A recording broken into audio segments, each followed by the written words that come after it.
So we're now on to the notice of motion. So the notice of motion's been submitted by Councillor Davidson, seconded by Councillor Templeton, and I will turn to Mike Davidson and ask him to introduce the motion. Thanks, Len. I'm happy to introduce and talk to him as the debate if there's no questions, which I don't think there needs to be. Are there any questions? One from you.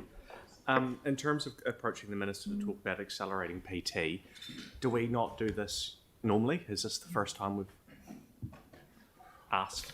Well, I can ask Leanne if she's approached the Minister to accelerate PT on behalf of the council. Or as committee chair? No, I haven't, because it's an ECAN function. Yeah. So I have certainly approached the Minister about my views on public transport, and I've expressed the views of this council that the mechanism for not having a fully integrated public transport system, I've raised all of those issues. I've lobbied on behalf of the council on PTOM, and so I've been doing all of these things behind the scenes. This is the first time that I've been asked to actually go with the chair of ECAN, because ECAN is the decision-making body and the delivery body of the routes. But the whole approach around PT Futures, which is specifically on the Christchurch elements of it, not the connections with Waimakariri and Selwyn, which are where your mass rapid transit comes into play. There's a whole lot of routes that actually need work on that we need to do together with ECAN. So I'm sure that central government is waiting for us to ask for financial support in order to address some of these issues now. So get on with this now rather than waiting till after the mass rapid transit work's been done. So that's in a nutshell. Yeah. So no, I haven't, not on this subject. Yanni? Yeah, I just wanted to check when the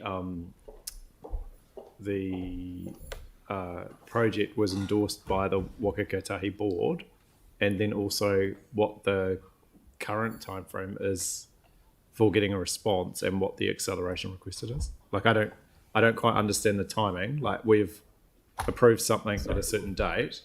We approved something in December 2020, and then Waka Kotahi approved it. Following that, we actually put it onto our long-term plan because we've get funding for Waka Kotahi. It obviously goes further than 10 years. But what we haven't had is a conversation with the Minister of Transport around this, and that's what needs to happen. Right, but what are you trying to accelerate it from and to?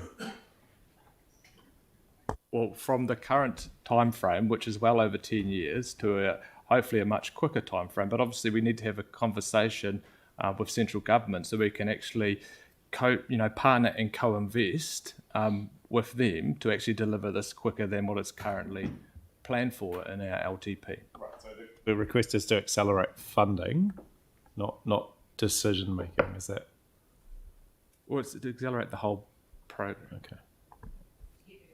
Yeah. Like, I'm happy to support it, but could we just get like a memo just with the kind of key dates as they currently are and what the... That can be provided. Yeah, I think that would be useful because it is just a little bit vague in terms of specifically what we're asking for. I think the point that is being made is that the Christchurch component of public transport gets lost from the debate, because the debates that we're involved in are through the Greater Christchurch Partnership and the PT Futures, and that work's been done. But the next business case is on mass rapid transit, and all the while we sit there and wait while the vast number of bus routes and vast number of bus trips that are taken are actually taken within the Christchurch city boundaries. So it's actually trying to get a focus on that. It's not my role. I'm not the chair of ECAN. If I partner with the chair of ECAN and we go to central government and say, we have a plan, we've already written it, it's already been approved, let's just get on with it. So that's the approach. Andrew. Yeah, no, your answer's actually just answered the question I had, so that's great. Oh, okay, all right. Yeah, question for One Mike? more Yeah. question is because I reviewed the paragraph 2, I confused. You mentioned all MRT focus on business case, only the potential, the route is only in the Christchurch boundary rather than the regional boundary. Rather than the Greater Christchurch. Yeah, greater boundary. Yeah. Okay, but after the extension to the greater Christchurch boundary, how whether need another the business case PT or not? Fletcher's No, covers that. It's the Christchurch component of it. Okay. Yeah. It's all good. So would you like to introduce? I'll the introduce it. And Oh, Aaron, did you have a question? Yeah, so I like Yanni's one around the timelines to know from where we go to what they change to, but also costings. There's so is it the stuff that was in the newspaper? So it's 108 million. Is that the number that was in the newspaper? the council's capital requirements for PT futures would be 115 million. So the thing is, as a city, we cannot afford to do that all in one big hit. So that's why it's spread out well over 10 years, and same with ECAN. This is the point why we need to have a conversation with central government. Yeah. Would they come to the party and assist the funding of a project? Yeah. So we can't say how much that is until we actually have a conversation of what they're prepared. This is about having a conversation. This is the front end of a process. It's not, we're not committing to spending. It's just having the open-ended conversation with the minister to see what is possible. Because at the moment, central government doesn't seem to have the message that we do have a plan. We do have a public transport plan that we have signed off on collectively with our neighbours. Sam? Yeah, and I don't disagree. So just to be clear, though, it's literally just a conversation. Yes. So then, Well, sorry, it's a conversation that will hopefully lead to have some co-partnership and a co-investment with with so I central was just government. trying to understand. Anything would come back to us. Yeah. Oh no, completely get that. Yeah. But I was just wondering, like, and don't get me wrong, I'm just trying to understand, like, what was the need for it to come to council when I thought you worked closely with Jenny anyway. Yes, I know, but this is actually, as I understand it, going in front of ECAN today as well.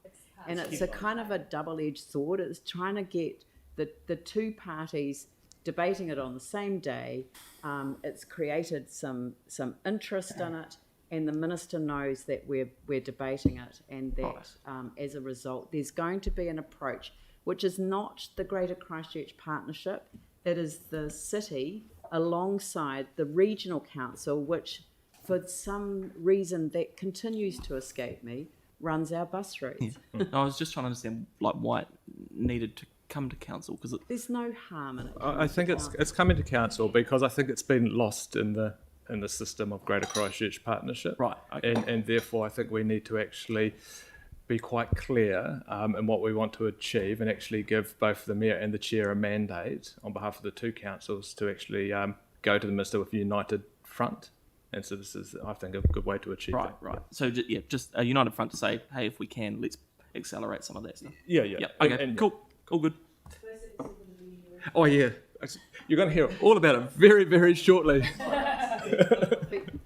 So we myself and Mike are both on the Greater Christchurch Partnership, and both the mayors are aware that this notice of motion is coming today, and I've also been really clear that I support this because it gives us a focus on the Christchurch aspects, which do get lost sometimes in those wider issues.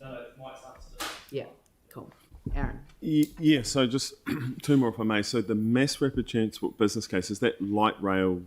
It's that mode agnostic at the moment. They haven't made a decision. Or it could be those on road. could be bus, anything. train things. It's whatever's It's actually best. neutral to mode. Okay, so that's a model, and that's just a business case. That's not the actual delivery of it, isn't it? Just the business okay. case. And so the number that was in the paper, the 100+ million, is that to bring forward that program that we got showed a while ago, which is the 10-year one to double the number of buses? Yep. Right. Yes. Yeah. No, it didn't make sense. Right, so Mike, Thank would you. you like to And introduce apologies this? because I may repeat. a few things I've No, it's just okay. said. In December 2020, this council endorsed the foundations and the rest of the network business case, which are part of PT Futures, as did ECAN and our two neighbouring councils. It was then approved by the New Zealand Transport Agency, Waka Kotahi. During the recent long-term plan, we approved budget that aligns with this approved plan. The funding falls across the whole 10-year period. However, it does not actually complete the network improvements that are outlined, as this goes beyond 2031. With PT Futures, there is a third aspect, MRT, the Mass Rapid Transit, and work continues on that business case. However, the whispers coming from Beehive is that Greater Christchurch is not ready for funding and we're waiting for MRT. Christchurch is ready. However, foundations and rest of the network seem to be invisible as the focus appears to be on MRT.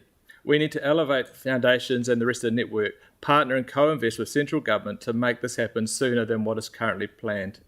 To make this stand out beside MRT, we need to make foundations and the rest of the network sound a little bit more exciting. Welcome Otatahi PT, OTP if you like. Otatahi PT will deliver approximately 100 more buses, providing more seats to more locations and more often. 229 more bus shelters providing better waiting facilities.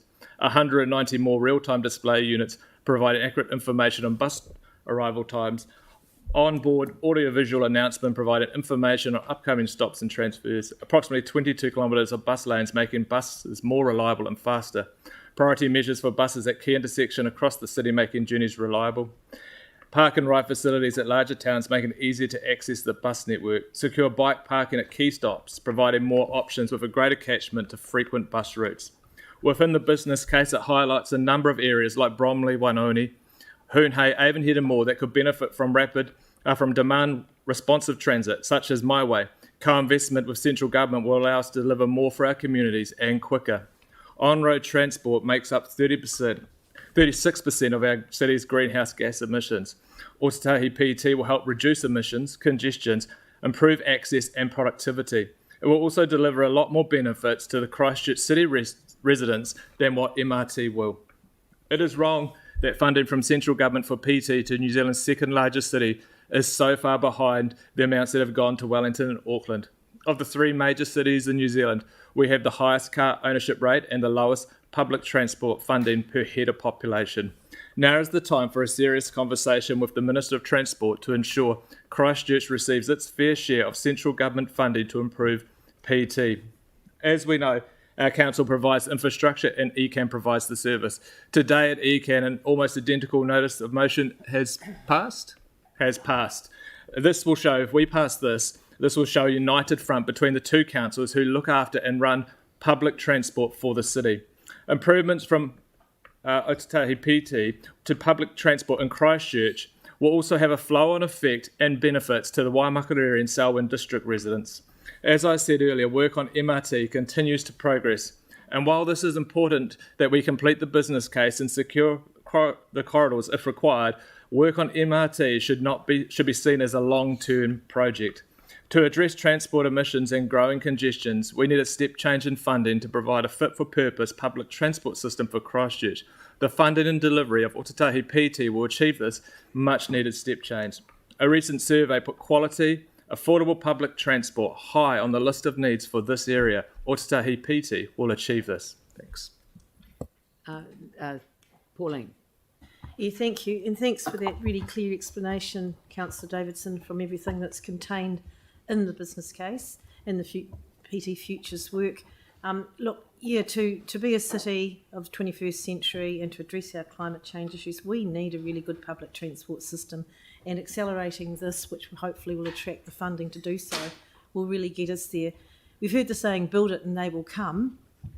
Fix up our public transport system, make the buses attractive, reliable, frequent and desirable to use, and people will use it. That's what I believe.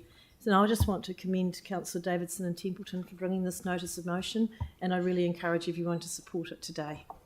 Thank you. Sam. It's not often I agree with Mike on public transport, but I'm happy to support this. I mean, I guess the principle behind it really is, do we want the Mayor to have a conversation in Wellington? It's like, I wouldn't stop the Mayor from talking to anybody. So.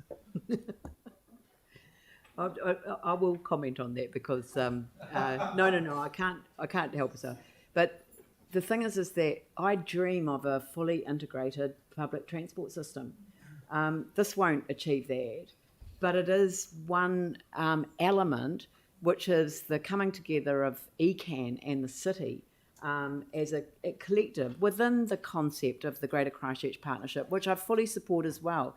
I mean, the fact that we have actually had a planning framework in place since 2006, 2007, might have been 2007 it was actually released, is actually extraordinary, because there aren't other areas of New Zealand that have been like us in terms of that collaborative planning environment.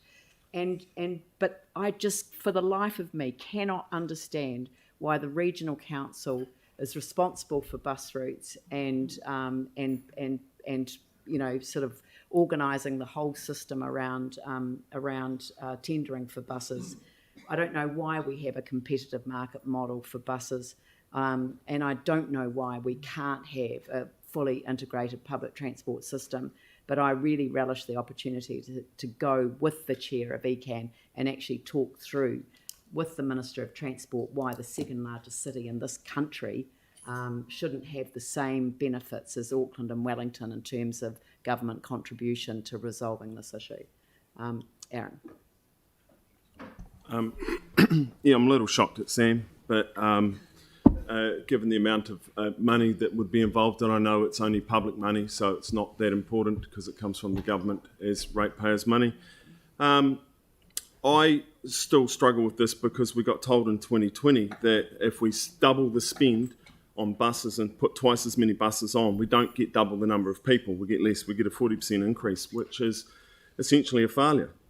I don't believe a 21st century city transport will be based around buses. I believe it will be based around other forms of transport. And if anyone here bothers to do a search on population density, because I'll bring it up many, many times, it's as simple as this. Nothing matters as much as making transit useful and successful as population density. Every mile of transit costs money to build and operate. Fundamentally, the usefulness of that mile is based on simple math. How many people in that mile transit can reach? 100 people means you've got 100 people in a square kilometre, 10,000. The number they come up with here, multiple research studies have attempted to quantify density thresholds for transit at somewhere around 3,000 people per square mile. Christchurch is 260 people per square kilometre. I realise there's a difference between a mile and a kilometre, and I hear other places like Copenhagen and things being put up all the time when it comes to transport. They are 4,000 people per square kilometre. So we need to think of other ways to do transport, and I'll say it again here. If you increase the number of buses beyond the number of people catching them, you are increasing your carbon footprint. If you're happy to do that as a council, go ahead and condemn the planet. But just putting buses on does not get people on buses. This should be purely about getting people on buses. Don't keep talking about the number of buses and cutting other lanes down, 22 kilometres of bus lanes, and put 2% of the population in one lane and everyone else in the other. If a heart surgeon worked like that, you'd kill your patients. So let's start looking to the future of transport. I'm happy for my colleagues to go with this, and I'm more than happy to see the rapid transport business case, and hopefully it uses real numbers. But in the real world, when you look at what other universities have studied, you need density to operate a bus system or a train system. We don't have it. Get smarter, Christchurch. Jimmy. I think planning for the future is very important. I think our council, we all have the experience to traveling to the overseas. All those major cities, I doubt only few of the cities know any the MRT, the system. You can see that's accessible, approachable, and also energy efficient, etc. That's fantastic. We admire, those the achievement. And also based on all the 2050, the Greater Christchurch, the partnership or those view, we can see all the population were from existing 400K to the 550K. We are increased almost 40%, but maybe more, particularly if those COVID has been gone, more people would like to, to live or settle in Christchurch. You can see recently also the housing the price boom up. Christchurch number one. You can see. So planning for future is very, very crucial and important. And also regarding to this case, let's first step. We cannot just stand in there. We have to take action. But this is very good initiative. So I fully support this one. Yeah. Sorry. Are we not doing the 3 speakers that we agreed yesterday? I think that was ditched early on for the first big debate.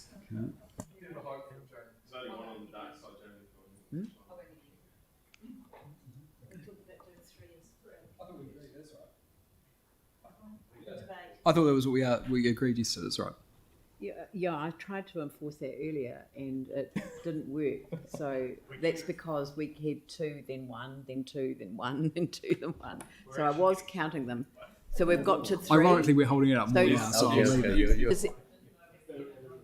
You've had 3. You've had 3 speaking in support. So in a row. Yeah. So no, they do have to be in a row. So we've Thank you. I'm very supportive and ask that you do support it also. Is there anyone to speak against it?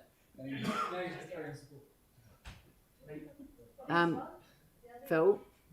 No, he's keeping the debate going. So that's fine. No, keep going. I just can't see how spending all this dough is like throwing good money after bad. There must be a better system. If we spend 100 million, and then I know it's over 10 years, that's what Mike said. If we spend that sort of money, disrupt roads all over the place, probably ruin businesses because there'll be bus lanes outside them, there won't be anyone else more on buses. At the moment, we've lost 3 million people over the last 3 years on buses. I can't see it changing anytime fast, so I won't support it. Sarah? Kia ora koutou. Otautahi PT is needed now if we're to get our goals to increase social equity and meet our carbon emissions goals and to help the government reach theirs. What we're asking for today is a mandate for Leanne to partner with Chair Huey to approach Minister Wood and fast-track public transport services in Christchurch to show that we have a plan and we're ready to partner. Mass rapid transit will be needed, but planning for it cannot delay the quick wins that are possible here. 95% of public transport trips in Greater Christchurch are within the city, and mass rapid transit will be great over time, but will miss 80% of our population and will cost potentially $4 billion. Central governments around the world love these big infrastructure projects, but the evidence here is clear that we can get huge gains for much less money and faster. Councillor Kewen's right to a point, and that's why we are focused on providing density along the mass rapid transit corridors to improve their viability. And that's what the planning is happening now. If only he would turn up to if only he would provide the evidence to back up his claims that buses are increased emissions though, like he insists everyone else provide. Maybe turning up to the Greater Christchurch Spatial Plan workshops might help the understanding and the planning. Councillor Major, you need to remember that the costs of inaction on climate change will be much greater in the long term than any costs and investment in providing public transport now. Yanni?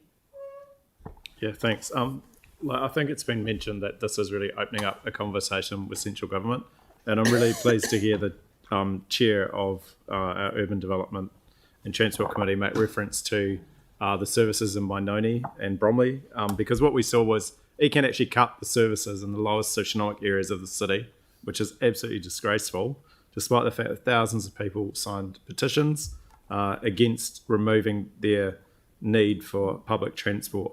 And what's really concerning in the business case is that there's no clear, explicit urgency around restoring those services. But I appreciate that this is a high-level request to central government to bring forward funding to address Otautahi public transport. And I would hope that we do get something that comes back to show what the request will be in terms of prioritisation. There is $118 million on budget. And for contract and network management in the first few years, it's only about 370,000. And I do have some sympathy with the information that Councillor Kewen, or the comments that Councillor Kewen has made around just providing more buses doesn't necessarily get people on buses. You actually need buses to go where people are and where they have a need. And you also need to have a much better model, because the current model where ECAN basically gives the contracts to effectively overseas companies to profit off our public transport, I think, it could be one reason why we're looking at driver shortages, and actually all the gains that we might have had through increased frequency on the routes have been undone by the silly model of a competitive operating environment rather than a public good operating model. So I think there's a lot of improvements that we can make. I was heartened by the LTP, the people that requested support for bus lounges in communities and the Riccarton Bus Lounge. So I think, I support bringing this forward or approaching the government to work in partnership to accelerate it. But I do think we need to get clarity around what the priorities are and ensure that the areas that most need public transport that currently don't have it get better access to it, because those are people that rely on it. And it's really important that we don't forget about those places in Aranui, Woolston, Bromley, Linwood that have had their services cut, and there should be a commitment to restoring them as soon as possible. Thank you. All right. Oh, Andrew. Thank you. It was only, I think it was about a week ago that we talked about the importance of the need to increase infrastructure, PT infrastructure, to increase reliability and frequency and therefore patronage. In this debate today, words like rapid, quicker, responsive, improved access, reliable, frequent, attractive, really resonate with my view of what we need to be doing here. And I would say it's pretty obvious that if there are more buses running more frequently, and here I pick up Yanni's point, in parts of the city where people want and need to use them, they'll first of all be more convenient and people will be attracted to use them and will use them. I would say that's reasonably obvious. Doing nothing means that we increase congestion. It means that we don't modernise our transport fleet, that we don't make our city more modern or more accessible, and that we plan to continue doing nothing in this space about climate change. It also means that we increase the inequity between those people that own cars and therefore don't need public transport and those that don't own cars and therefore are restricted by the restrictions that the current public transport networks provide. So if we're creating a city for everyone, including people who don't own cars or who do but really can't afford to, we should be supporting this. So I support this notice of motion. I thank Mike and Sarah for bringing it. I think it's absolutely the direction we should be going in if we're ambitious, not only about public transport, but the future of the city. Right, I shall put the motion. All those in favour say aye. Those opposed say no. Would you like to just identify Phil, Aaron? Eh? No, you're all perfectly welcome to stay. You can self-flagellate, it's fine. So,